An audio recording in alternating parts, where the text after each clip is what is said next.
Ẹ káàbọ̀ sórí ìròyìn ìsọnù tòní. Orúkọ tèmi ni Olúwaṣíkà.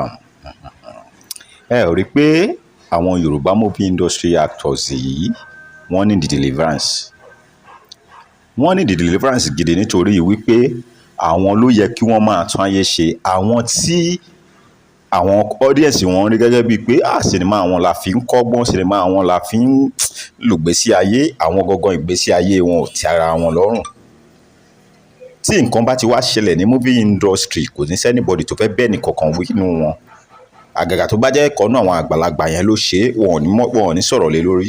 Ṣùgbọ́n tó bá jẹ́ ọmọ kékeré kan ló ṣe é, wọ́n á máa sọ pé kinní kan. Kí ló bad nínú pé kẹ́ ẹ sáńsọ ara yín, kẹ́ ẹ pera yín ṣàkíyèsí pé lágbájá nǹkan tó ṣe ò dáa. Wọn ò ní pera wọn ṣàkíyèsí o. Wọ́n á máa sá sẹ́yìn kankan. Nǹkan burúkú òun lẹ fi ń ṣeré. Nǹkan burúkú òun lẹ ń ṣe ní Yorùbá.